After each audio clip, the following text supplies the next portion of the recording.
Hello students, तो class 10th में periodic classification of elements को एनसीईआरटी से हम लोग सॉल्व कर रहे थे। और लास्ट वीडियो में बच्चों हमने पेज नंबर 91 पर जो क्वेश्चन नंबर आई थिंक 1 और 2 दिया हुआ है, शायद पेज नंबर 1 पे या जो भी है, बट पेज नंबर 91 पे क्वेश्चन नंबर 3 से पहले जो क्वेश्चन हैं वो हमने सारे कवर कर लिए हैं। पेज नंबर 91 पे ही ना 1 और 2, हाँ, तो पेज नंबर 1 पे पेज नंबर 91 पे क्वेश्चन नंबर 1 और 2 को हम लोग पहले ही सॉल्व कर चुके हैं, ठीक है। और इस वीडियो में स्टार्ट करेंगे क्वेश्चन नंबर 3 से। बट इसके पहले एक इन्फॉर्मेशन, जो बच्चे चैनल पे नए आए हैं, अभी न्यू आपको ये वीडियो मिला है, आपको यूट्यूब ने रिकमेंड किया है, कहीं से भी आप यहाँ पे पहुँच गए हो, मैं आपको बता दूँ, यहाँ पर बच्चों आपको क्लास 9th एंड 10th का बहुत ही क्वालिटी कंटेंट मिलेगा। कहाँ मिलेगा सर? पिन कमेंट चेक करिए। पिन कमेंट क्या होता है? जो कमेंट सबसे ऊपर आ रहा है उसको पिन कमेंट बोलते हैं, ठीक है। वहाँ पे रीड मोर पे क्लिक करिए, आपको पूरा सिलेबस क्लास 10th का मिलेगा। फिजिक्स, केमिस्ट्री एंड मैथमेटिक्स के हर एक चैप्टर को मैंने बहुत ही डिटेल में बहुत अच्छी तरीके से पढ़ाया बच्चों। साथ में इस चैनल के बारे में एक खास बात ये है कि यहाँ पर आपको एनसीईआरटी एग्जाम्पलर के क्वेश्चन मिल जाएंगे। एनसीईआरटी एग्जाम्पलर के एक्सप्लेनेशन बहुत ही अच्छी तरीके से मिल जाएंगे। एनसीईआरटी एग्जाम्पलर क्या होता है बच्चों? सीबीएसई ने एनसीईआरटी के साथ साथ एक बुक लगा के रखी है आपकी प्रैक्टिस के लिए, जिसको एनसीईआरटी एग्जाम्पलर बोला जाता है। ये बहुत ही इंपॉर्टेंट टूल है बोर्ड एग्जामिनेशन में अच्छा स्कोर करने के लिए, और आपके फर्दर अगर आप साइंस और मैथ्स की फील्ड में जाना चाहते हो तो आपके कॉन्सेप्ट क्लियर करने के लिए बहुत ही इंपॉर्टेंट टूल है, ठीक है। पिन कमेंट में आपको सोल्यूशन मिल जाएंगे, ठीक है। देखिए, जहां हमने चैप्टर पढ़ाया है पिन कमेंट में, वहां पे हम सब कुछ कवर कर चुके हैं पहले ही। एनसीईआरटी को भी उसी में टॉपिक वाइज कवर कर चुके हैं। बट कुछ बच्चे बोलते हैं सर अलग से प्लेलिस्ट बना दीजिए, तो 2 क्रॉस पे देख लूंगा ठीक है, तो रिवीजन हो जाएगा, इसलिए अलग से यहाँ पे प्लेलिस्ट हम लेके आए बच्चों। एनसीईआरटी की प्लेलिस्ट भी सब कुछ मिल जाएगा, पिन कमेंट चेक करिए। अगर आपको कोई प्लेलिस्ट नहीं मिलती, कुछ प्रॉब्लम है, नहीं समझ में आ रहा है कैसे पढ़ना है, तो आप मुझे व्हाट्सअप कर सकते हैं 7503644171। इस नंबर पे व्हाट्सअप करिए, तो लिंक यहाँ से हम आपको सेंड कर देंगे, ठीक है ना। चलिए, अब ये सब फालतू की बातें थी नए बच्चों के लिए, पुराने बच्चों को सब कुछ पता है। आइए स्टार्ट करते हैं आज की क्लास। बच्चों, क्वेश्चन नंबर 3 में बोलता है विच एलिमेंट हैज़, देखिए इसमें टोटल 5 पार्ट्स हैं, कह रहा है 2 shells both of which are completely field.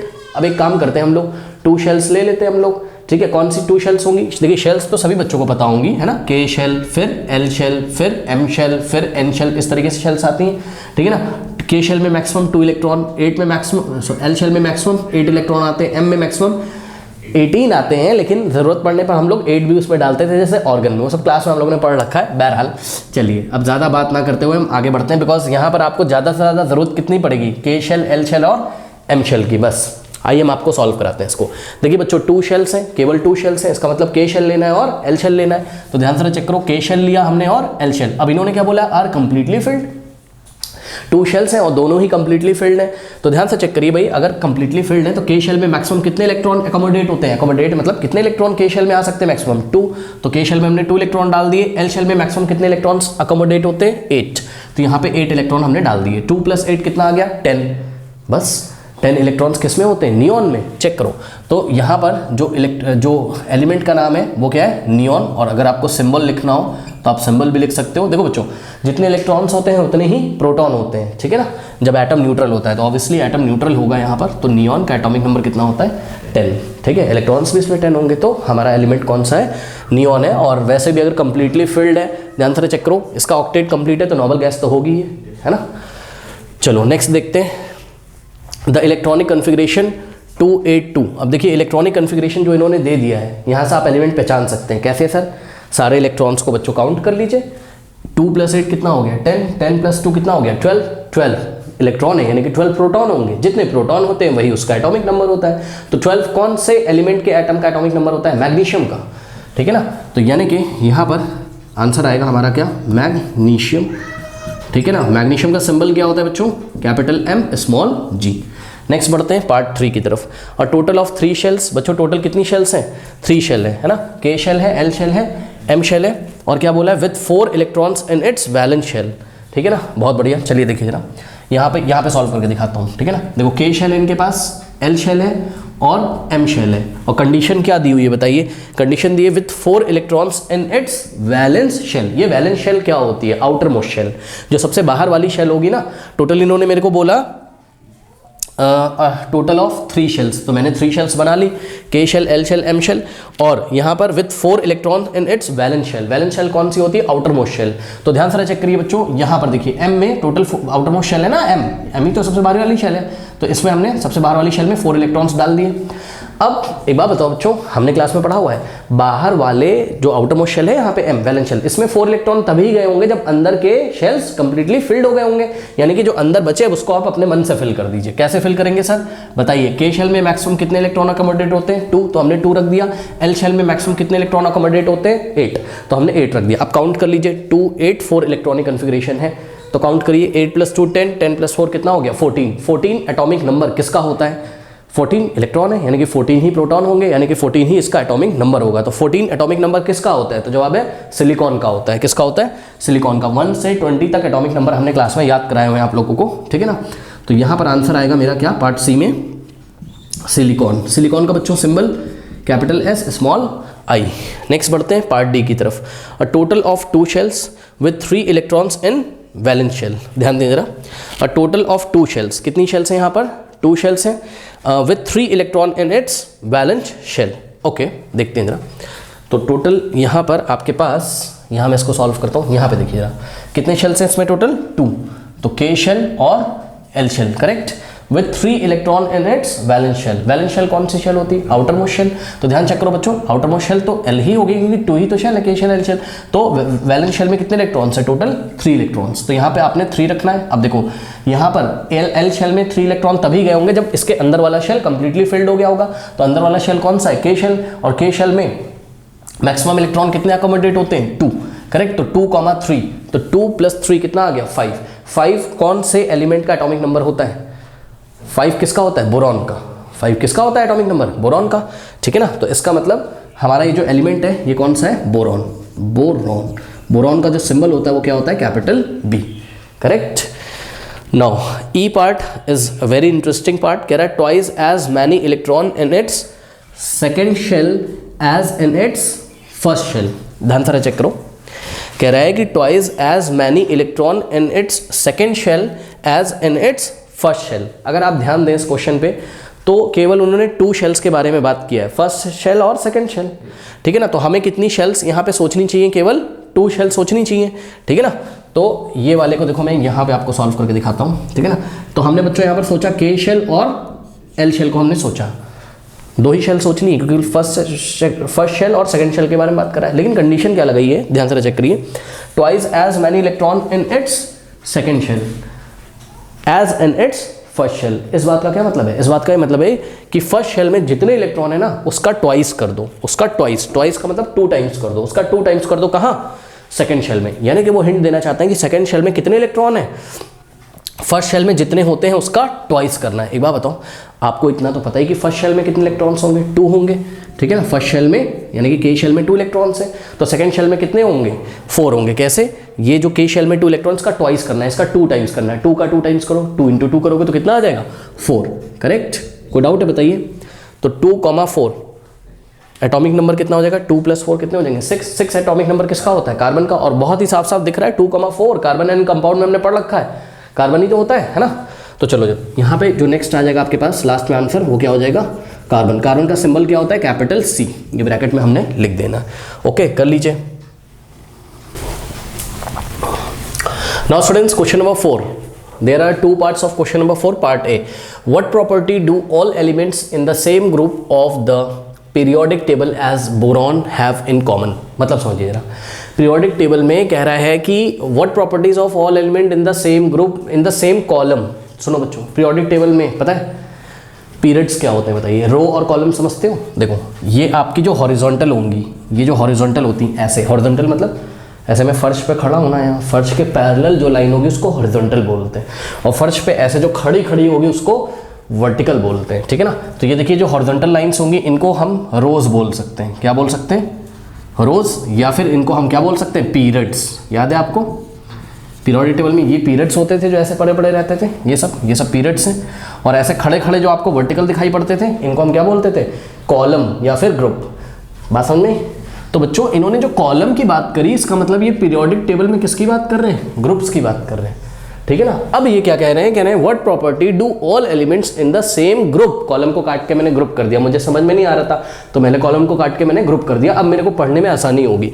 कह रहा है what property do all elements in the same group of the periodic table as boron have in common. मतलब कह रहा है कि जिस भी ग्रुप में, पीरियोडिक टेबल के जिस भी ग्रुप में बोरॉन आता है ना, ठीक है ना, तो उस ग्रुप में जितने भी एलिमेंट्स हैं वो कैसी प्रॉपर्टी शो करते हैं, बात समझ में? तो सिंपल देखो, what property do all elements in the same group in the periodic table as boron, मतलब समझो एज बोरॉन, यहां तक पढ़ो पहले, यानी कि बोरॉन जिस भी ग्रुप में आता है उस ग्रुप में बाकी सारे जो एलिमेंट्स आते हैं ना उनकी क्या प्रॉपर्टी होती है,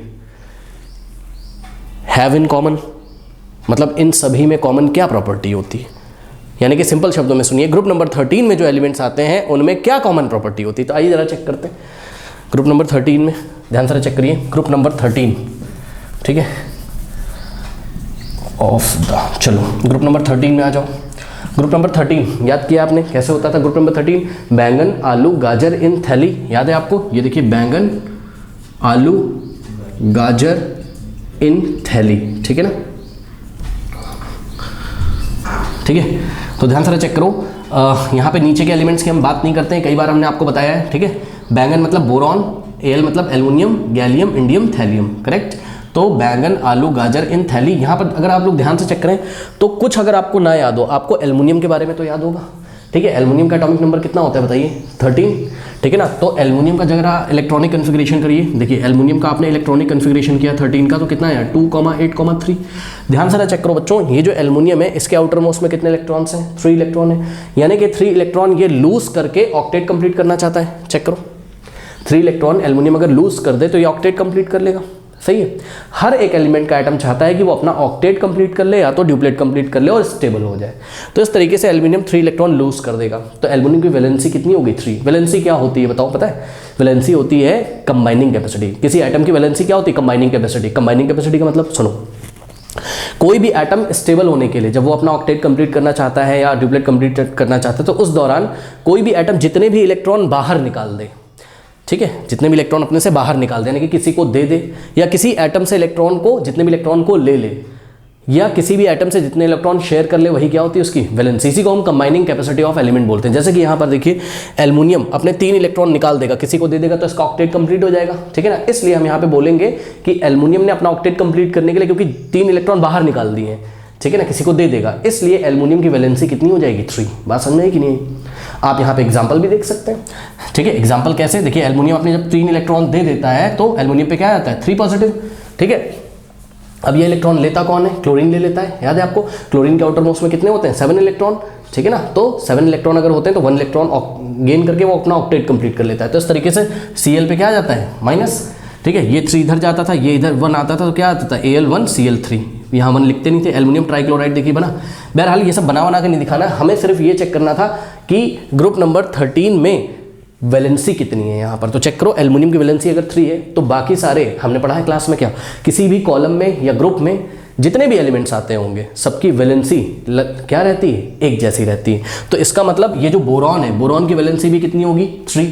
तो आप बोरॉन की वैलेंसी भी अगर 3 है तो, और चेक भी कर सकते हो आप बच्चों, चेक करो बोरॉन का एटॉमिक नंबर कितना होता है? 5 का इलेक्ट्रॉनिक कन्फिग्रेशन करोगे कितना आएगा? 2,3। तो बोरॉन क्या चाहता है? अपने 3 इलेक्ट्रॉन लूज कर दे और अपना ड्यूप्लेट कंप्लीट कर ले। चेक कर लो, ड्यूप्लेट कंप्लीट करेगा या तो ऑक्टेट कंप्लीट करेगा, तो बोरॉन अपना ड्यूप्लेट कंप्लीट कर लेगा यहाँ पर, ठीक है ना।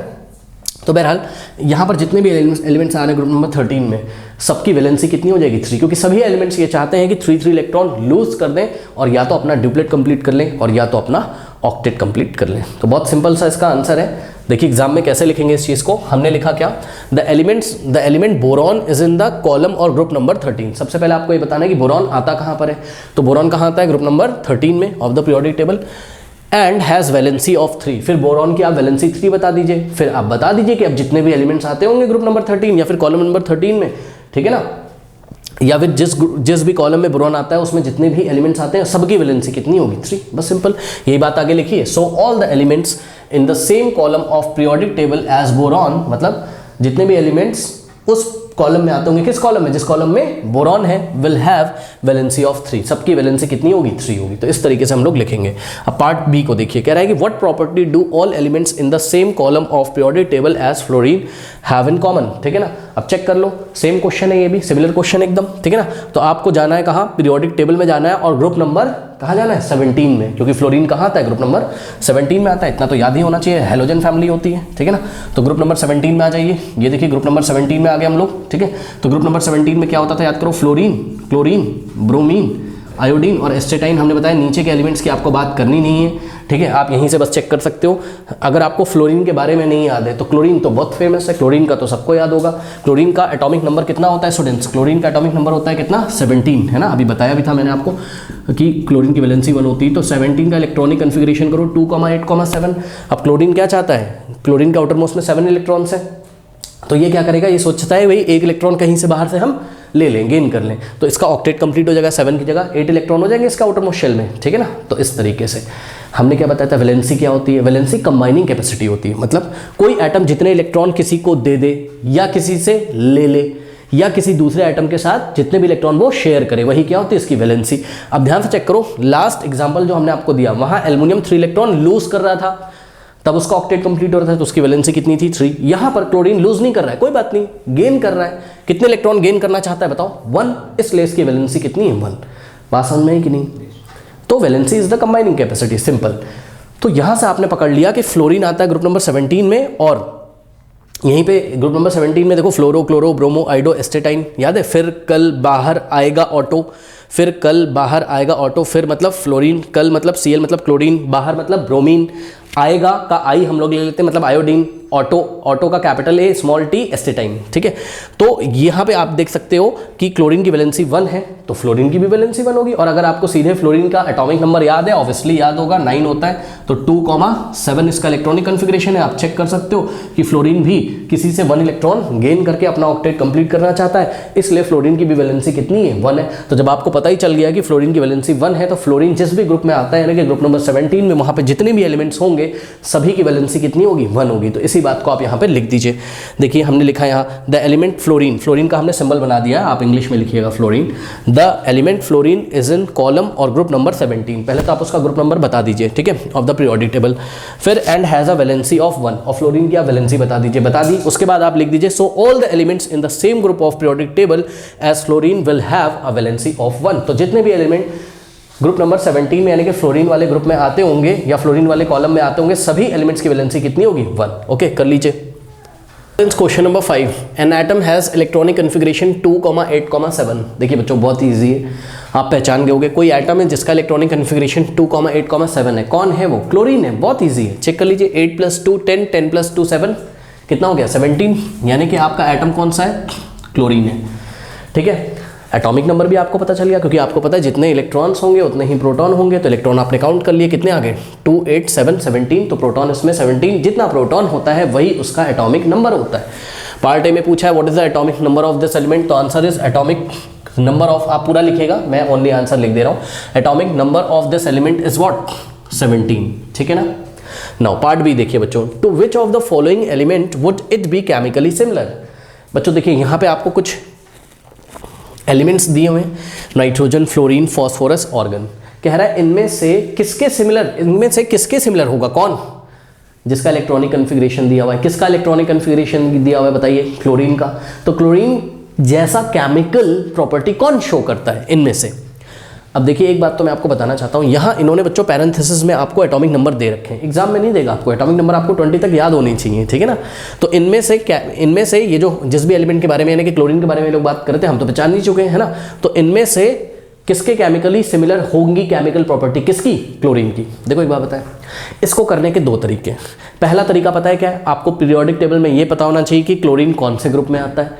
तो आपको तो याद है कि क्लोरीन कौन से ग्रुप में आता है, ग्रुप नंबर 17 में आता है क्लोरीन, हेलोजन फैमिली में। सुनिए हमने पढ़ा हुआ है कि सेम ग्रुप के जो एलिमेंट्स होते हैं उनकी केमिकल प्रॉपर्टी सिमिलर होती है, सही है ना। तो आप जाके चेक कर लीजिए कि ग्रुप नंबर 17 में कौन कौन से एलिमेंट है। तो ये देखिए, फिर कल बाहर आएगा ऑटो, चेक करो, फिर कल बाहर आएगा auto, fluorine, chlorine, bromine, iodine, astatine. यानी कि हमको दिया हुआ था क्वेश्चन में क्या, क्लोरीन। अब बच्चों क्लोरीन से सिमिलर कौन कौन दिखाएगा, फ्लोरीन दिखाएगा, ब्रोमीन दिखाएगा, आयोडीन और एस्टेटाइन। चेक कर लीजिए आपको क्वेश्चन में फ्लोरीन, ब्रोमीन, आयोडीन या एस्टेटाइन में से कुछ दिया हुआ है। हाँ चेक करिए, फ्लोरीन आपको दिया हुआ है। इसका मतलब पार्ट 2 का जो आंसर है वो क्या है, फ्लोरीन। फ्लोरीन ग्रुप नंबर 17 में आता है, क्लोरीन भी ग्रुप नंबर 17 में आता है, इसलिए फ्लोरीन और क्लोरीन की केमिकल प्रॉपर्टी क्या होगी, सिमिलर होगी। ऐसे तो हम पहचान गए, लेकिन असली इसका रीजन जो है वो ये है बच्चों कि अगर आप ध्यान से चेक करें, फ्लोरीन का एटॉमिक नंबर कितना होता है बोलिए, 9 होता है, ठीक है ना। तो 9 का इलेक्ट्रॉनिक कन्फिगरेशन 2,7 होता है। क्लोरीन का एटॉमिक नंबर कितना होता है, 17, तो इसका इलेक्ट्रॉनिक कन्फिगरेशन 2,8,7 होता है। चेक करिए बच्चों, फ्लोरीन और क्लोरीन दोनों में वैलेंस इलेक्ट्रॉन कितने, वैलेंस इलेक्ट्रॉन मतलब आउटर मोस्ट शेल में जो इलेक्ट्रॉन्स हैं। चेक करो, यहाँ पे भी 7 इलेक्ट्रॉन्स हैं और यहाँ पर भी 7 इलेक्ट्रॉन्स हैं। अगर एटम्स में वैलेंस इलेक्ट्रॉन सेम होते हैं तो उनकी केमिकल प्रॉपर्टी भी क्या होती है, सिमिलर होती है। उनकी केमिकल प्रॉपर्टी भी सिमिलर होती है, क्योंकि आप ध्यान से चेक करिए, ये फ्लोरीन क्या चाहता है बताइए, ये फ्लोरीन चाहता है हम कहीं से 1 इलेक्ट्रॉन क्या करें, गेन कर लें और अपना ऑक्टेट कंप्लीट कर लें। क्लोरीन भी चाहता है कि हम 1 इलेक्ट्रॉन गेन कर लें, अपना ऑक्टेट कंप्लीट कर लें। तो याद रखिएगा, वैलेंस इलेक्ट्रॉन्स में अगर वैलेंस इलेक्ट्रॉन की ये नंबर सेम है तो उनकी केमिकल प्रॉपर्टी भी कैसी होंगी, सिमिलर। इसलिए यहाँ पर आंसर क्या होगा, पार्ट 2 का क्लोरीन के साथ कौन सिमिलर केमिकल प्रॉपर्टी शो करेगा, तो जवाब है फ्लोरीन शो करेगा। लेकिन रीजन क्या है, because both have similar electronic configuration, both have similar, same नहीं मैं बोल रहा हूँ, सेम इलेक्ट्रॉनिक कन्फिगरेशन नहीं है, क्योंकि फ्लोरीन में तो 1 2 के शेल एल शेल, केवल 2 ही शेल है, लेकिन क्लोरीन में K shell L shell M shell 3 shell है। तो दोनों के इलेक्ट्रॉनिक कन्फिगरेशन सेम नहीं है, सिमिलर है। क्यों मैं सिमिलर बोल रहा हूँ, क्योंकि आउटर मोस्ट शेल में देखिए इलेक्ट्रॉन्स की संख्या सेम है, लेकिन वैलेंस इलेक्ट्रॉन यहाँ पर सेम है। बात समझ में आई कि नहीं, ठीक है। तो ये चीज़ है, ओके। अब ऐसा आंसर लिखेंगे, देखिए, it would be chemically similar to fluorine with electronic configuration 2,7। आइए हम आपको थोड़ा सा फील दिलाते हैं इसका। बच्चों देखिए, अगर हमने, पता नहीं आपने पढ़ा है कि नहीं पढ़ा है, बिल्कुल आपको पढ़ा होना चाहिए, हाइड्रोजन अगर क्लोरीन से रिएक्ट करेगा तो क्या बनाता है, हाइड्रोजन क्लोराइड, ठीक है। अगर थोड़ा सा वाटर मौजूद है तो हाइड्रोक्लोरिक एसिड बन जाएगा, एक्वस, ठीक है। तो जैसे हाइड्रोजन क्लोरीन से रिएक्ट करके हाइड्रोजन क्लोराइड बनाता है, उसी तरीके से हाइड्रोजन को अगर फ्लोरीन से हम लोग रिएक्ट करा दें, हालांकि थोड़ी सी एक्सप्लोजिव रिएक्शन होती है, ठीक है। तो जैसे कि आपको हाइड्रोजन क्लोराइड मिलता है, वैसे ही आपको हाइड्रोजन फ्लोराइड मिलता है। बैलेंस नहीं करना, आपको रिएक्शन नहीं लिखनी है एग्जाम में, मैं आपको फील दे रहा हूँ। क्या फील दे रहा हूँ कि केमिकल प्रॉपर्टी देखिए, क्लोरीन की भी फ्लोराइड बनाने की जो बिहेवियर है वो कैसा बनाता है, HCl टाइप का, तो फ्लोरीन कैसा बनाएगा, HF टाइप का, हाइड्रोजन क्लोराइड, हाइड्रोजन फ्लोराइड। ये सब नहीं लिखना है आपको, ये तो हमने आपको फील कराने के लिए बताया। ऐसी बहुत सारी केमिकल बच्चों प्रॉपर्टीज हैं जो कि क्लोरीन, फ्लोरीन और ब्रोमीन और आयोडीन की सिमिलर है। ओके, कोई डाउट है बताइए, कर लीजिए। हाँ, पार्ट 2 का आंसर कैसे लिखना है, it would be chemically similar to the fluorine with atomic number 9 with EC मतलब इलेक्ट्रॉनिक कन्फिगरेशन एज 2,7। फ्लोरीन का इलेक्ट्रॉनिक कन्फिगरेशन भी आपको यहाँ पर बताना है, कर लीजिए। Now students, question number 6 देखिए, the position of 3 elements A, B, C in the periodic table as shown। Okay, ये देखिए बच्चों, ये periodic table में A, B, C एलिमेंट की पोजीशन को दिखाया गया है। देखिए B आ रहा है आपका ग्रुप नंबर 16 में और ग्रुप नंबर 17 में A और C को दिखाया गया है, ठीक है ना। अब कुछ क्वेश्चंस आपसे करे गए हैं। देखिए एक बात बता देता हूँ मैं आपको, क्वेश्चन नंबर 1 जो है आपका ए पार्ट, मतलब कह रहा है state whether A is a metal और नॉन मेटल। सिंपल देख लीजिए, ये पीरियोडिक टेबल का कौन सा क्वेश्चन है, राइट हैंड साइड वाला है कि लेफ्ट हैंड साइड वाला है, बताइए। राइट हैंड साइड वाला है, हमको पता है भाई, चेक करो ना, ग्रुप नंबर 16 17 पीरियोडिक टेबल में राइट हैंड साइड में तो आते हैं, लेफ्ट हैंड साइड में तो ग्रुप नंबर 1 और 2 आते हैं। ग्रुप नंबर 1 और 2 कौन से होते थे, ग्रुप नंबर 1 एल्कली मेटल होता था, ग्रुप नंबर 2 कौन सा होता था आपका, एल्कलाइन अर्थ मेटल। तो लेफ्ट में तो मेटल आते हैं और राइट में हम जब जाते हैं तो हमको नॉन मेटल मिलते हैं। यानी कि ये जो ए है ये क्या है, नॉन मेटल का एग्जाम्पल है। और अगर आपको भरोसा नहीं हो रहा है तो आपको बच्चों ग्रुप नंबर 17 तो याद है ना, ग्रुप नंबर 17 याद है, तो ग्रुप नंबर 17 अगर आपको याद है तो एलिमेंट्स लिख लीजिए ग्रुप नंबर 17 के, याद करिए क्या क्या होता था।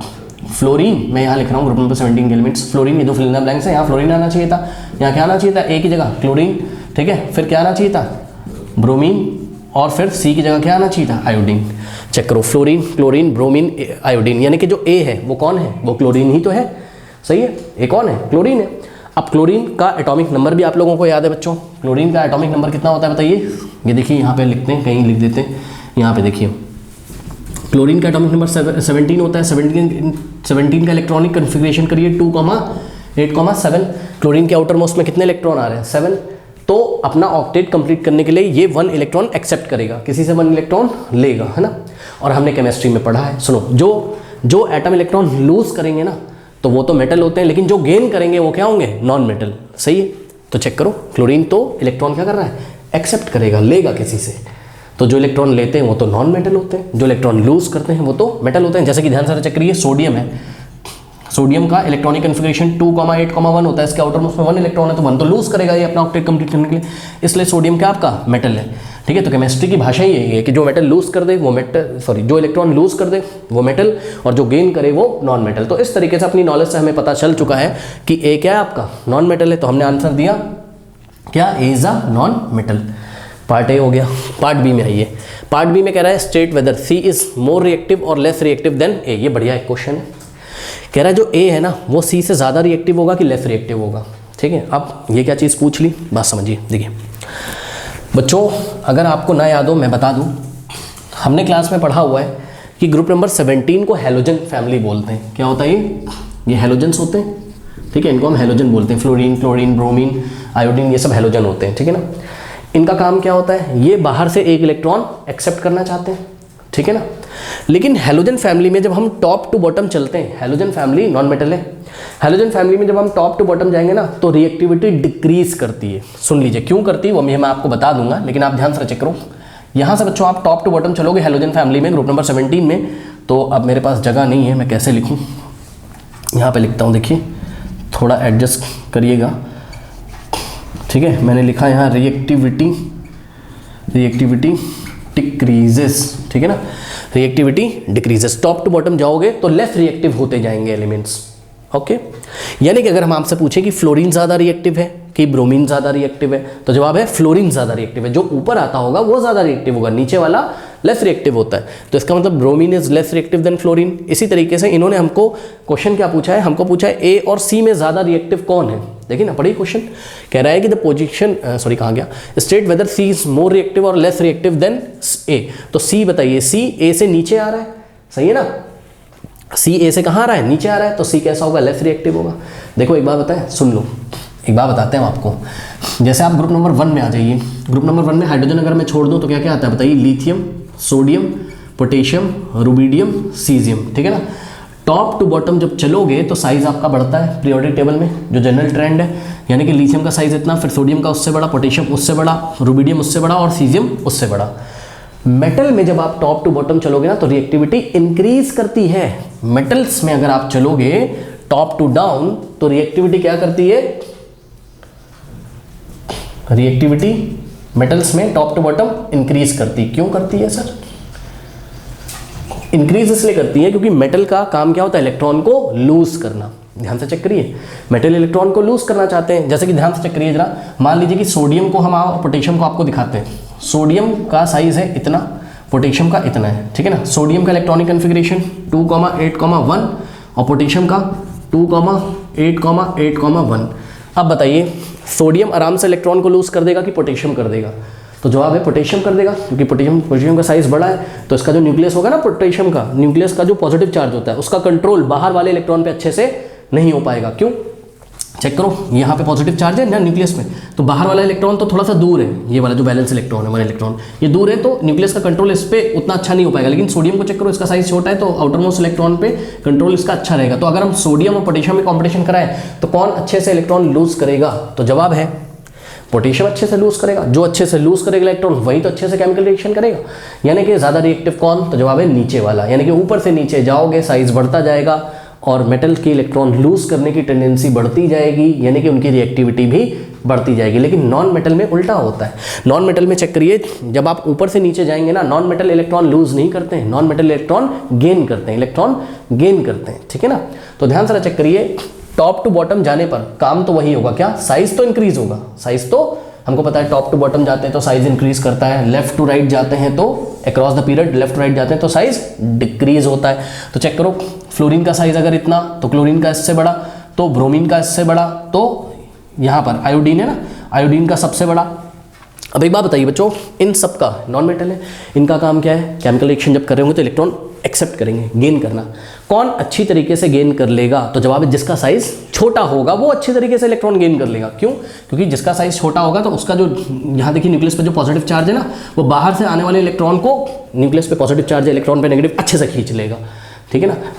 ये वाला जो आयोडीन है, जैसे ये देखिए यहाँ न्यूक्लियस पे पॉजिटिव चार्ज है, तो बाहर से जब इलेक्ट्रॉन आएगा तो ये अच्छे से खींचेगा बेचारा ये भी, लेकिन अच्छे से नहीं खींच पाएगा, दूर पड़ जाएगा ना बाहर वाला इलेक्ट्रॉन से। ठीक है। यानी कि नॉन मेटल इलेक्ट्रॉन गेन करते हैं तो ऊपर वाले ही जो होंगे उन्हीं का साइज तो क्या होगा, छोटा होगा, तो वही तो अच्छे से गेन करेंगे, और जो अच्छे से गेन करेंगे वही तो केमिकल रिएक्शन करेंगे। यानी कि अच्छे से केमिकल रिएक्शन यहाँ कौन करेगा, ऊपर वाला। ऊपर से नीचे जाते जाओगे, साइज बढ़ता जाएगा, और साइज बढ़ने के कारण वो इलेक्ट्रॉन बेचारे गेन नहीं कर पाएंगे, तो केमिकल रिएक्टिविटी वो अपनी डाउन कर देंगे, अच्छे से रिएक्ट नहीं कर पाएंगे। ठीक है, तो यही चीज़ है, ऊपर से नीचे आप जाओगे तो केमिकल रिएक्टिविटी क्या करेगी, यहाँ पर डिक्रीज करेगी। अब आप जवाब दे दीजिए, बताइए ए और सी में कौन लेस रिएक्टिव है? तो जवाब है जो नीचे आ रहा होगा वो लेस रिएक्टिव है। तो यहाँ पर कार्बन मत बोल देना, सी एक लेटर है, कैपिटल सी ABCD वाला, कार्बन नहीं है ये। ठीक है, तो C is less reactive than A. Question क्या पूछा था इन्होंने पूछा था state whether C is more reactive और लेस रिएक्टिव देन ए। तो हमने जवाब क्या दिया, हमने दिया C is less reactive than A. Check करो, सी ए से नीचे आ रहा है नॉन मेटल में, ठीक है ना। और हाँ, यही चीज़ अगर हमें मेटल वाले ग्रुप में दी होती, मान लो ये ग्रुप नंबर 1 होता, तो C is more reactive than ए हो जाता। बात समझ में कि नहीं आई? ठीक है, तो C is less reactive than ए। अब देखो बच्चों, रीजन आप लिख दीजिएगा। देखो रीजन इन्होंने पूछा नहीं है, लिख दोगे थोड़ा अच्छा इंपैक्ट पड़ेगा, नहीं लिखना हो तो छोड़ दो, जब रीजन पूछे तभी लिखो। पर हमने यहाँ रीजन लिखा हुआ है, एज रिएक्टिविटी डिक्रीजेस, ध्यान दें, as reactivity decreases down the group in halogens. Halogen में आप नीचे जाएंगे तो रिएक्टिविटी आपकी डिक्रीज करेगी। बात समझ में आ गई कि नहीं आ गई? ठीक है, तो ये चीज़ है। ओके, इसमें और भी कुछ होता है, वो सब क्लास 11 12 में आप लोग पढ़ोगे, अब इतना डिटेल में हम नहीं जा रहे, नहीं तो हम आपको कुछ केमिकल रिएक्शन भी करके दिखाते हैं। अब देखिए पार्ट सी, देखिए कह रहा विल सी बी लार्जर और smaller in size than B. C का जो साइज है वो बी से छोटा होगा कि बड़ा होगा? सुनो, किस में कंपटीशन करा रहे हैं, सी और बी में, सही है। अब हम कैसे चेक करेंगे इसको, अक्रॉस द पीरियड, आपको पता है लेफ्ट से राइट जाने पर साइज क्या करता है, डिक्रीज करता है। लेफ्ट टू राइट जाने पर साइज डिक्रीज करता है, यानी कि किसका साइज बड़ा होगा? तो जवाब है बी का साइज यहाँ पर बड़ा होगा। ठीक है ना, ध्यान से चेक करिए, बी का साइज यहाँ पर बड़ा होगा। तो आइए जरा बी का हम आपको साइज बना के दिखाते हैं। ये देखिए, बी का साइज अगर इतना होगा तो सी का साइज इतना होगा। ठीक है, अब सुनो मेरी बात ध्यान से, लेफ्ट टू राइट जाने पर साइज क्यों डिक्रीज करता है? क्योंकि जब हम लोग लेफ्ट टू राइट जाते हैं तो नंबर ऑफ शेल्स इंक्रीज नहीं होते, लेकिन effective nuclear positive charge increase होता है। ठीक है, चेक करिए, क्योंकि देखो बात समझो, यहाँ पे देखो पॉजिटिव चार्ज इतना है, अगर न्यूक्लियस पे पॉजिटिव चार्ज किसके कारण होता है? प्रोटॉन के कारण। प्रोटॉन क्या होता है? एटॉमिक नंबर के इक्वल। ठीक है, तो अगर आप जाके पीरियोडिक टेबल में चेक करें, ग्रुप नंबर 16 में कौन कौन से एलिमेंट आते हैं याद करिए। ओल्ड स्टाइल से टीपोगे पिटोगे, ऑक्सीजन, सल्फर, सेलेनियम, और ये रहा आपका टेलेनियम, यानी कि बी कौन है? टेलेनियम है, और सी कौन है? आयोडीन है। आप पीरियोडिक टेबल उठा के चेक कर लीजिएगा, पता है आपका जो आयोडीन का एटॉमिक नंबर है ना, वो टेलेनियम से ज़्यादा होगा। सुन लीजिए फिर से, आयोडीन का जो एटॉमिक नंबर है, हालांकि आपको याद नहीं करना है, लेकिन आप पीरियोडिक टेबल उठा के देखोगे तो आयोडीन का एटॉमिक नंबर जो है वो टेलेनियम से आपको ज़्यादा मिलेगा। यानी कि आयोडीन में प्रोटॉन की संख्या ज़्यादा है, न्यूक्लियस में प्रोटॉन की संख्या यदि ज़्यादा है तो पॉजिटिव चार्ज भी न्यूक्लियस पे ज़्यादा होगा। तो उस पॉजिटिव चार्ज को हमने ऐसे बनाया है, ये देखिए जरा, ठीक है, ये देखिए, ये इतना सारा पॉजिटिव चार्ज है, देखिए। तो टेलेनियम यानी कि बी के पास पॉजिटिव चार्ज कम है और सी के पास पॉजिटिव चार्ज बहुत ज़्यादा है। नंबर ऑफ शेल्स क्या है? सेम है। Across the period number of electron shells change नहीं होती है, क्लास में पढ़ाया हुआ है।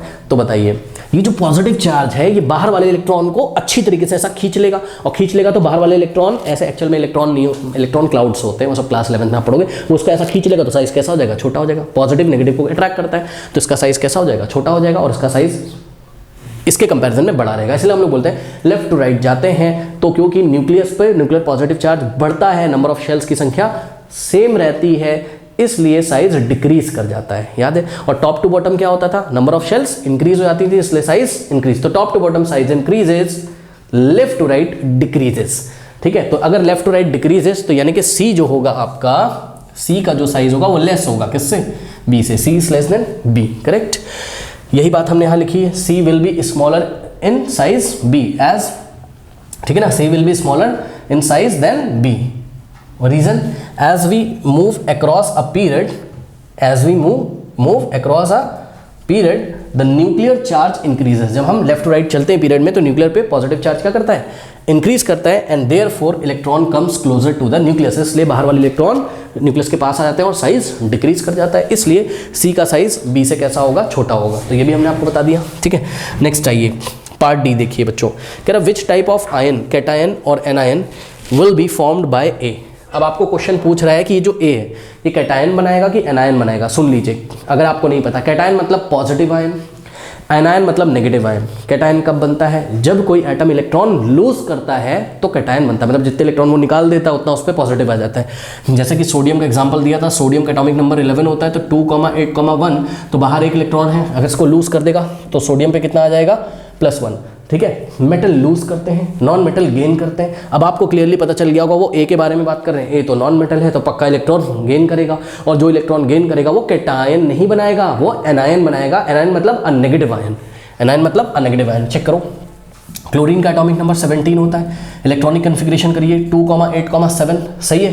तो बाहर से ही किसी से एक इलेक्ट्रॉन एक्सेप्ट कर लेगा, और एक्सेप्ट करेगा तो इसका ऑक्टेट कंप्लीट हो जाएगा। जैसे ही क्लोरीन एक इलेक्ट्रॉन बच्चों ले लेगा कहीं से, तो Cl पे क्या आ जाएगा? माइनस, जिसको हम क्लोराइड आयन बोलते हैं। करेक्ट। तो इस तरीके से जो एलिमेंट ए है वो आपका एनायन बनाएगा, यानी कि अनेगेटिव आयन बनाएगा। तो A will form an anion as it accept an electron to complete its octet. A will form an anion. Reason क्या है? एज का मतलब because it accepts an electron, ये इलेक्ट्रॉन एक्सेप्ट करता है टू कंप्लीट इट्स ऑक्टेट, अपना octet complete करने के लिए। ओके, कर लीजिए। 7 nitrogen atomic number 7 and phosphorus atomic number 15।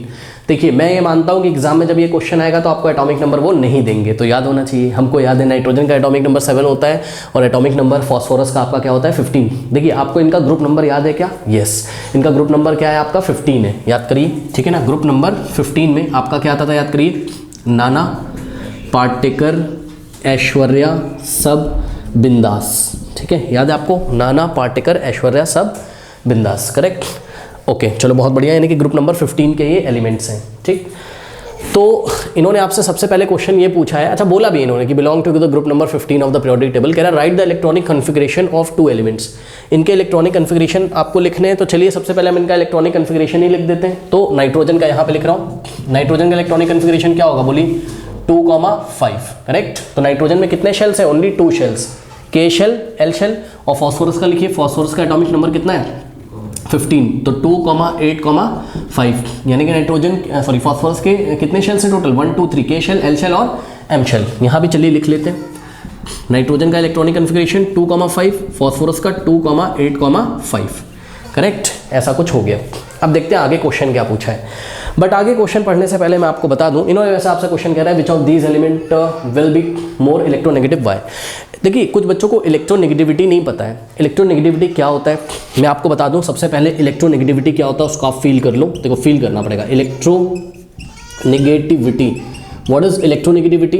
ठीक है, it is the tendency, it is the tendency of an atom, it is the tendency of an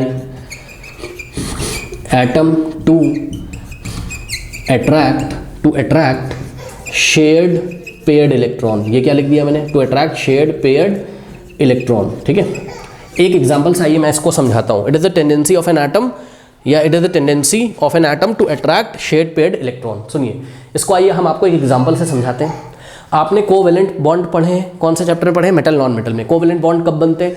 जब एक एटम दूसरे एटम के साथ इलेक्ट्रॉन की शेयरिंग करता है अपना ऑक्टेट या ड्यूप्लेट कंप्लीट करने के लिए। आइए इसका एक एग्जाम्पल हम आपको यहाँ पे दिखाते हैं बच्चों। हाइड्रोजन क्लोराइड गैस का एक मॉलिक्यूल कैसे बनता है? हाइड्रोजन के आउटर मोस्ट में 1 इलेक्ट्रॉन होता है, सबको पता है। और क्लोरीन के आउटर मोस्ट में कितने इलेक्ट्रॉन्स होते हैं? 7। ठीक है ना, तो चेक करिए 1 2 3 4 5 6 और ये रहा आपका 7th इलेक्ट्रॉन। ठीक है, तो क्लोरीन के आउटर मोस्ट में 7 है और हाइड्रोजन के आउटर मोस्ट में 1 है। क्लोरीन क्या चाहता है? उसका ऑक्टेट कंप्लीट हो जाए, तो क्लोरीन हाइड्रोजन से 1 इलेक्ट्रॉन शेयर करेगा। ये देखिए, ये इस तरीके से। अब देखिए, क्लोरीन का ऑक्टेट कंप्लीट हो गया, 1 2 3 4 5 6 7 और ये 8th वाला जो इलेक्ट्रॉन है ये किसका है? हाइड्रोजन का। तो इसको मैं स्टार से बना दे रहा हूँ। ठीक है ना, क्लोरीन को देखिए, सॉरी मैंने यहाँ C क्यों लिख दिया है? क्लोरीन का सिंबल Cl होता है ना। ठीक है, तो क्लोरीन ने हाइड्रोजन से 1 इलेक्ट्रॉन शेयर कर लिया, तो इसका ऑक्टेट कंप्लीट हो गया। हाइड्रोजन को चेक करो, हाइड्रोजन के आउटर मोस्ट में 1 इलेक्ट्रॉन है, तो हाइड्रोजन तो अपना ड्यूप्लेट कंप्लीट करना चाहता है, वो हीलियम जैसा बनना चाहता है, यानी कि हाइड्रोजन का आउटर मोस्ट में 1 इलेक्ट्रॉन है, 1 इलेक्ट्रॉन ये सामने क्लोरीन से ऐसा शेयर कर लेगा। करेक्ट, तो ये देखिए हाइड्रोजन का ड्यूप्लेट कंप्लीट हो गया 1 2 इलेक्ट्रॉन और क्लोरीन का ऑक्टेट कंप्लीट हो गया 1 2 3 4 5 6 7 और 8। ठीक है, अब यहाँ पर ये जो इलेक्ट्रॉन शेयर किए गए हैं, ठीक है ना, इसी को हम शेयर्ड पेयर्ड इलेक्ट्रॉन बोलते हैं। क्या बोलते हैं? ये जो स्टार वाला इलेक्ट्रॉन दिख रहा है और ये जो डॉट वाला किसका है? क्लोरीन का। स्टार वाला किसका है? हाइड्रोजन का। इसी को हम शेयर्ड पेयर्ड इलेक्ट्रॉन बोलते हैं। कितने पेयर हैं ये? Only 1 pair. 1 पेयर में 2 इलेक्ट्रॉन होते हैं। चेक करो, वन पेयर है, वन पेयर में 2 इलेक्ट्रॉन है, एक है हाइड्रोजन का, एक है क्लोरीन का। ठीक, अब ध्यान से चेक करिए बच्चों, यहाँ पर हम क्या करते थे, यहाँ पर हम बॉन्ड बना देते थे सिंगल, ये देखिए सिंगल बॉन्ड बना देते थे, हाइड्रोजन और क्लोरीन के बीच में एक सिंगल बॉन्ड लगा देते थे, इसी को हम कोवैलेंट बॉन्ड बोलते हैं। ठीक है ना, सिंगल बॉन्ड पे कितने इलेक्ट्रॉन होते हैं 2, वन बॉन्ड पे कितने इलेक्ट्रॉन होते हैं 2, तो ये वन बॉन्ड पे हमेशा याद रखिएगा 2 इलेक्ट्रॉन्स होते हैं। इन दोनों को ऐसे डॉट और स्टार को ऐसे ज्वाइन कर दो तो बॉन्ड बन जाएगा। ठीक है ना, यानी कि जब भी यहाँ पर सिंगल बॉन्ड बना है तो आपको तुरंत समझ में आ जाना चाहिए कि यहाँ पर टोटल 2 इलेक्ट्रॉन्स है, जिसमें से एक हाइड्रोजन का रहा होगा और एक क्लोरीन का। हाइड्रोजन क्लोरीन का इलेक्ट्रॉन शेयर कर रहा है और क्लोरीन हाइड्रोजन का। अब इलेक्ट्रोनेगेटिविटी देखते हैं क्या होता है। हमने क्या बोला, हमने बोला it is the tendency to of an atom to attract shared paired electron. बात समझिए जरा, देखिए यहाँ पे जो इलेक्ट्रॉन्स है ना, इस पे हम नज़र रखते हैं। हमारे पास बहुत सारी टेक्निक्स हैं आजकल, ठीक है, साइंस बहुत आगे जा चुका है, तो इस मॉलिक्यूल पे हम नज़र रखते हैं और हम चेक करते हैं कि शेयर्ड पेयर्ड इलेक्ट्रॉन है यहाँ पे जो 2 शेयर्ड पेयर्ड इलेक्ट्रॉन है, ये ज़्यादा टाइम किसके पास गुजारते हैं, ज़्यादा टाइम किसके पास गुजारते हैं। एग्जाम्पल के तौर पे हमने मान लीजिए 5 घंटे इस मॉलिक्यूल को देखा, कोई मशीन है ऐसी हमारी, हमने सिस्टम लगा के कंप्यूटर में कनेक्ट करके इसको देखा इस मॉलिक्यूल को। एक्चुअल में पता है क्या होता है, एक्चुअल में ये होता है कि ये जो इलेक्ट्रॉन्स है क्लाउड्स के फॉर्म में होते हैं। ठीक है ना, ये क्लाउड्स के फॉर्म में होते हैं जिनको हम इलेक्ट्रॉन क्लाउड बोलते हैं, वो आप क्लास 11 में पढ़ोगे। लेकिन जब हम इस पर नजर रखते हैं ना इस मॉलिक्यूल पे, तो हमने क्या देखा, 5 घंटे में से 4 घंटे तो ये दोनों इलेक्ट्रॉन किसकी तरफ रहते हैं, क्लोरीन की तरफ रहते हैं।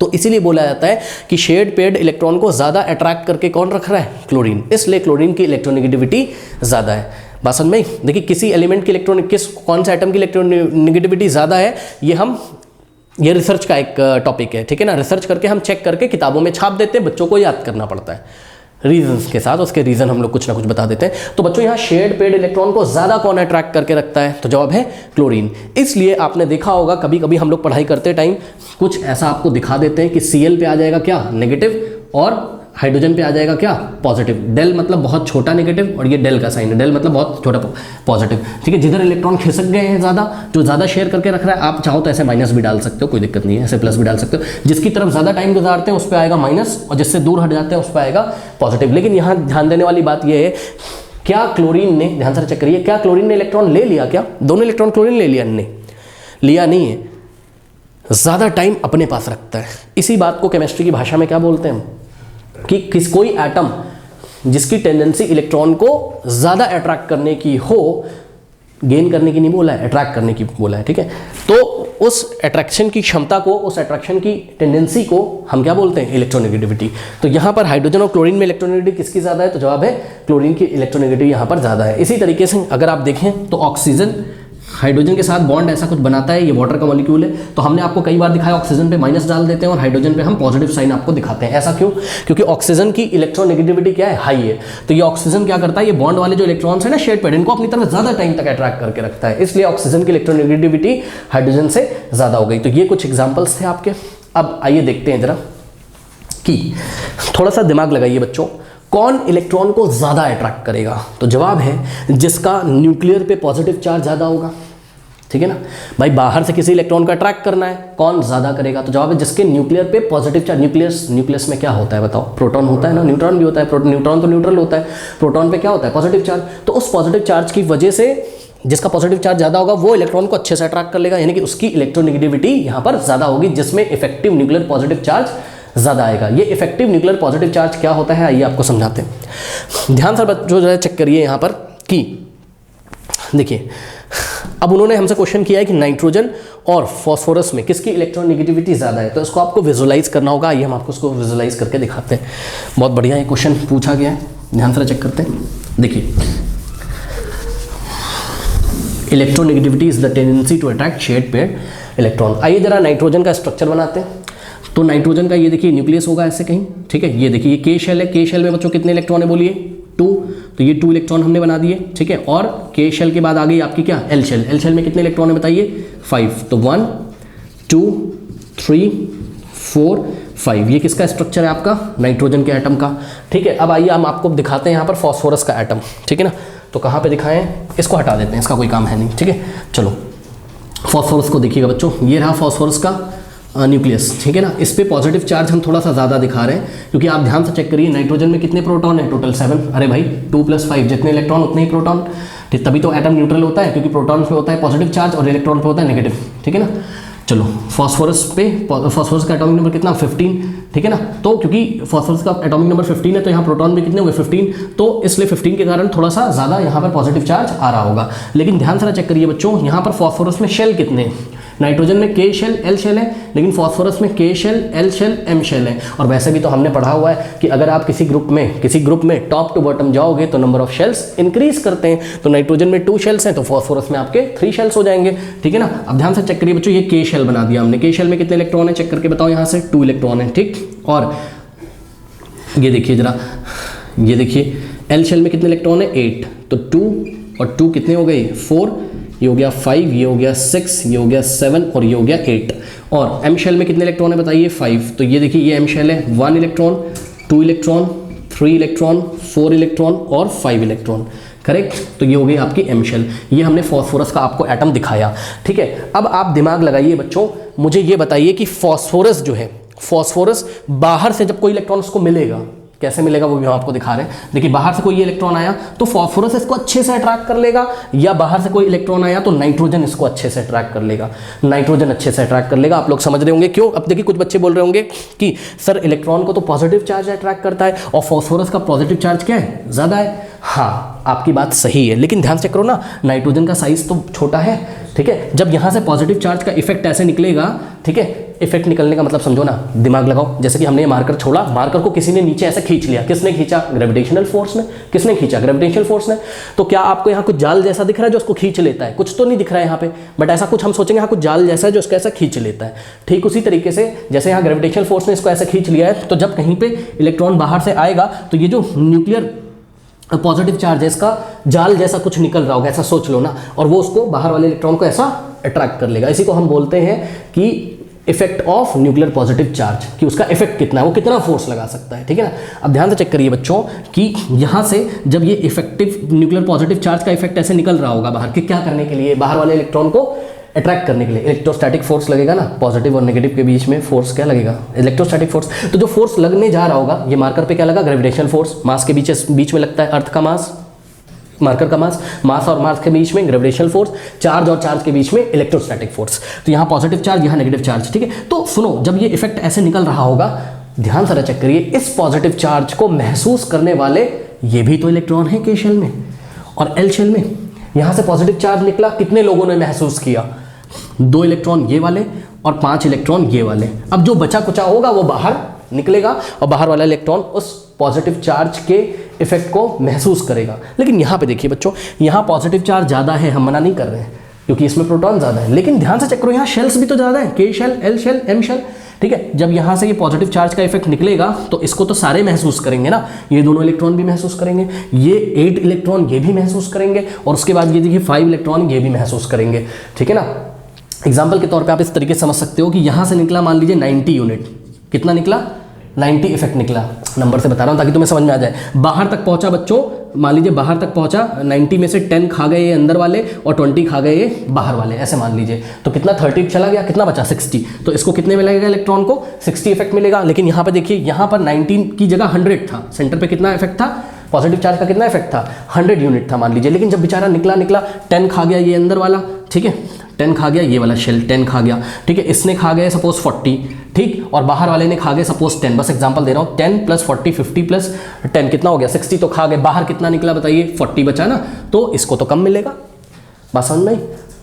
तो किसकी इलेक्ट्रोनेगेटिविटी अच्छी होगी, इलेक्ट्रोनेगेटिविटी क्या होती, इलेक्ट्रॉन को अट्रैक्ट करने की टेंडेंसी। तो किसकी इलेक्ट्रोनेगेटिविटी अच्छी होगी, तो जवाब है नाइट्रोजन की इलेक्ट्रोनेगेटिविटी अच्छी होगी। तो यहाँ पर हम लोग एक चीज़ और सीख चुके हैं, अगर आपको कॉन्सेप्ट ना क्लियर हो तो किसी ग्रुप में जब वो आपको पूछेगा कि कौन सा, किसी ग्रुप में अगर आपको 2 एटम दे दिए जाएं सेम ग्रुप में और पूछे कि किसकी इलेक्ट्रोनेगेटिविटी अच्छी है, तो जवाब है कि जिसमें नंबर ऑफ शेल्स क्या होंगे, कम होंगे, और जिसका साइज छोटा होगा उसकी इलेक्ट्रोनेगेटिविटी अच्छी होगी। क्योंकि जिसका साइज छोटा होता है, आप देख ही रहे हो क्यों छोटा होता है, वो आपको पता ही है, क्योंकि नंबर ऑफ शेल्स कम है तो साइज कैसा है इसका, छोटा है। साइज अगर छोटा है तो इफेक्टिव न्यूक्लियर पॉजिटिव चार्ज बाहर तक उसका इफेक्ट बहुत अच्छा आएगा। तो जैसे ही बाहर से किसी इलेक्ट्रॉन को देखेगा फटाक से अट्रैक्ट कर लेगा, ठीक है। तो ये चीज़ है, इसलिए यहाँ नाइट्रोजन की इलेक्ट्रोनेगेटिविटी फॉस्फोरस से हाई है। अब आइए हम आपको एक एग्जांपल दिखाते हैं बच्चों। हमने आपको क्या बोला था, what is electronegativity? It is the tendency to attract shared paired electron. कहाँ होते हैं ये शेड पेयर्ड इलेक्ट्रॉन? तो जवाब है ये कोवेलेंट बॉन्ड पे होते हैं। तो आइए हम आपको दो तरीके के हाइड्राइड दिखाते हैं, एक नाइट्रोजन का हाइड्राइड और एक फॉस्फोरस का हाइड्राइड। नाइट्रोजन का जो हाइड्राइड है वो है आपका NH3 अमोनिया, NH3 सुना होगा सबने, अमोनिया, ठीक है। NH3 का ये मॉलिक्यूल है, लोन पेयर इसमें एक होता है, सब मैं दिखा नहीं रहा हूँ, ठीक है। ध्यान से चेक करो, यहाँ पे देखिए नाइट्रोजन ने हाइड्रोजन से ये 3 कोवेलेंट बॉन्ड बना के रखे हैं। तो नाइट्रोजन ये जो बॉन्ड के इलेक्ट्रॉन्स है ना, इनको अट्रैक्ट कर रहा होगा अपनी तरफ, ठीक है। और आइए फॉस्फोरस का हाइड्राइड दिखाते हैं, जिसको हम बोलते हैं फॉस्फीन गैस, PH3। जैसे कि नाइट्रोजन NH3 बनाता है, वैसे ही फॉस्फोरस क्या बनाएगा आपका PH3, क्योंकि सेम ग्रुप के एलिमेंट सेम टाइप की केमिकल रिएक्शन दिखाते हैं। तो फॉस्फोरस ने हाइड्रोजन से रिएक्ट करके PH3 बनाया होगा, नाइट्रोजन ने हाइड्रोजन से रिएक्ट करके NH3 बनाया होगा। तो ध्यान से बच्चों चेक करिए, यहाँ पर इन दोनों में अगर हम कंपेयर करें तो फॉस्फोरस ने भी यहाँ 3 कोवेलेंट बॉन्ड बनाए हैं, नाइट्रोजन ने भी यहाँ 3 कोवेलेंट बॉन्ड बनाया है। किसने इलेक्ट्रॉन को ज़्यादा अट्रैक्ट करके रखा होगा? तो जवाब है नाइट्रोजन ने इलेक्ट्रॉन को ज़्यादा अट्रैक्ट करके रखा है, क्योंकि नाइट्रोजन का साइज क्या है, छोटा है, ठीक है। और उसका नाइट्रोजन का इफेक्टिव न्यूक्लियर पॉजिटिव चार्ज भी क्या है? इफेक्टिव न्यूक्लियर पॉजिटिव चार्ज क्या होता है? जो बाहर तक लीक होके आ जाए, जितना बच जाए, अंदर वाले इलेक्ट्रॉन पहले महसूस कर लेंगे, जितना बच जाएगा हम बोलेंगे उसको इफेक्टिव, मतलब रिजल्टिंग पॉजिटिव चार्ज बाहर तक कितना निकल के आया है, ठीक है ना। लेकिन फॉस्फोरस में नंबर ऑफ शेल्स ज़्यादा है, इसलिए उसका इफेक्टिव न्यूक्लियर पॉजिटिव चार्ज कम हो गया है। चेक करो, बाहर तक 40 निकल के आ रहा है, ठीक है। इसलिए यहाँ पर जो नाइट्रोजन की इलेक्ट्रोनेगेटिविटी है वो फॉस्फोरस से क्या है, ज़्यादा है। यानी कि ये जो शेड पेड इलेक्ट्रॉन है, इसको ज़्यादा खींच के किसने रखा होगा दोनों केसेस में? तो जवाब है इसको में नाइट्रोजन ने ज़्यादा खींच के रखा होगा, इसलिए नाइट्रोजन की इलेक्ट्रोनेगेटिविटी ज़्यादा है। अब आइए देखते हैं एग्जाम में हमको क्या लिखना है, ठीक। क्लास 10 में तो डिटेल में हमने समझाया ताकि आपको फील आ जाए। हमको एग्जाम में लिखना है कि nitrogen is more electronegative than phosphorus, ये तो पहले लिख ही देना है। अब इसका रीज़न आपको बताना है। रीज़न क्या बताओगे? On moving down a group, check करिए, ग्रुप में नीचे जाने पर क्या होता है? The number of shells increases. Check करो, नंबर ऑफ शेल्स इंक्रीज कर रही है। नाइट्रोजन के पास K शेल L शेल है और फॉस्फोरस के पास टोटल 3Kl M शेल है। Therefore the valence electron move away from the nucleus. ये क्यों लिख दिया हमने? The valence shell move away from the nucleus. जब शेल ज़्यादा हो जाएंगी तो वैलेंस शेल को ये अच्छे से अट्रैक्ट नहीं कर पाएगा, ये वैलेंस शेल वैलेंस शेल के इलेक्ट्रॉन थोड़ा सा दूर रहेंगे, या बाहर से आने वाला कोई इलेक्ट्रॉन थोड़ा सा दूर रहेगा। ये बात हमने इसलिए लिखी ताकि आपको थोड़ा सा फील आ जाए, ठीक है। तो चेक करो, वैलेंस शेल के इलेक्ट्रॉन मतलब साइज बढ़ जाता है, कहने का मतलब ये है, ठीक है ना। तो एंड ये खास बात एक लिखी जो कि आपको एग्जाम में जरूर लिखनी है, क्या? And effective nuclear positive charge decreases. Check करो, ऊपर से नीचे आओगे तो इफेक्टिव न्यूक्लियर पॉजिटिव चार्ज क्या हो जाएगा? डिक्रीज। यहाँ पे 40 बाहर आ रहा था, यहाँ पर 60 बाहर आ रहा था, ठीक है ना। This cause the decrease in the tendency to attract electron. इस तरीके से ऊपर से नीचे जब आप जाओगे तो जो एटम आपको नीचे मिलेगा उसकी टेंडेंसी बाहर से आने वाले इलेक्ट्रॉन को अट्रैक्ट करने की कम हो जाएगी, डिक्रीज हो जाएगी। यही बात हमने लिखी हुई है यहाँ पर, पढ़िए। दिस कॉज, इस कारण से क्या होता है? The decrease in the tendency to attract electron. इस तरीके से नीचे वाला जो एलिमेंट होगा, नीचे वाला जो एटम होगा, उसकी टेंडेंसी इलेक्ट्रॉन को अट्रैक्ट करने की डिक्रीज कर जाएगी। और इलेक्ट्रॉन को अट्रैक्ट करने की टेंडेंसी क्या कहलाती है? इलेक्ट्रोनेगेटिविटी। इसका मतलब इलेक्ट्रोनेगेटिविटी क्या होगी? डिक्रीज हो गई, है ना। Hence electronegativity decreases. ओके, कोई डाउट है? तो इसका मतलब नाइट्रोजन की इलेक्ट्रोनेगेटिविटी मोर है किससे? फॉस्फोरस से। तो इस तरीके से इस क्वेश्चन को करेंगे। बहरहाल आपको ये सब बना के नहीं दिखाना एग्जाम में, बस थ्योरी लिखनी है। तो चलिए फिर मिलते हैं नेक्स्ट वीडियो में, तब तक के लिए पढ़ते रहिए, बढ़ते रहिए। All the best. और जाते रहते पिन कमेंट में जो लिंक्स हैं उनको चेक करना ना भूलें।